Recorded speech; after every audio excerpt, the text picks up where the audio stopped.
good day sa inyo mga kalasa. Ngayong araw ay dinayuhan natin ang isa sa legendary kainan dito sa Paco, Manila.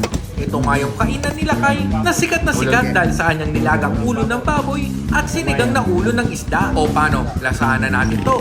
Banat!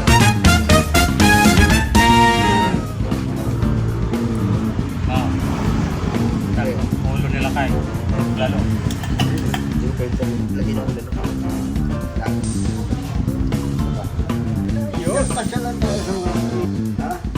Beef with ampalaya.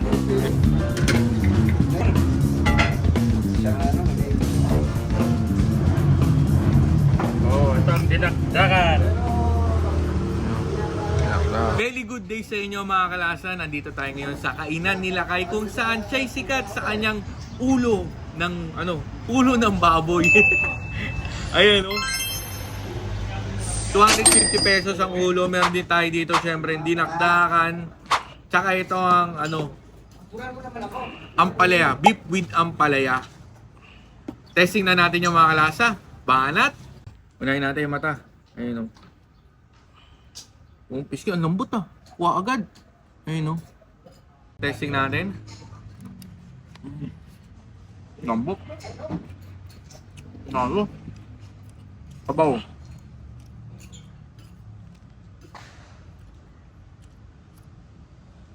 Oh. Sarap ng sabaw.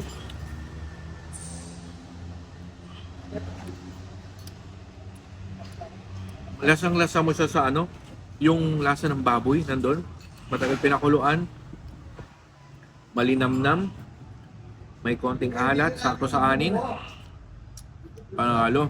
Ano naman yung dinakdaan nila. Ay, ito. Testing natin yung laman. Natin gano'ng kalambot. Ayan o. Uy, grabe ang lambot. Kuha agad ang laman. Ayan o. Kahit di mo na isaw-saw sa patis at saka sa patis na may kalamansi, okay lang kasi malasa na siya. Nasa patay na ba? Ang lambot.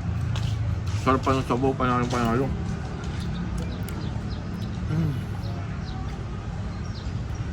Natin dinakdakan. Nakailang lipat to sila kaya.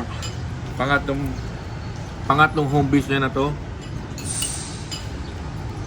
At ito na daw yung permanente, sabi nila ay. Ayan, nasa gilid lang to ng Paco Park.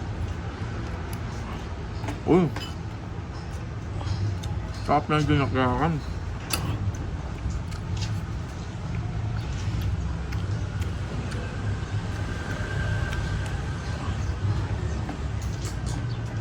Namis, may asim, tapos may burnt flavor. Dahil nga kasi inihaw to. Pagka smoky, tama-tama yung pag-aatimpla, balanse. Ito talaga yung namis ko kay Lakay. Tagal naming inantay mag-open ulit to. Kasi huling pwesto niya doon sa may malapit sa Paco Catholic School. Ngayon nandito na siya sa gilid ng Paco. Along Paco pa rin naman. Paco Park, gilid ng Paco Park. Yun lang mga kalasa, sa mga gustong pumunta. Ito yung exact location. Hanggang sa muli mga kalasa. Dahin nyo na, namalasahan nyo rin.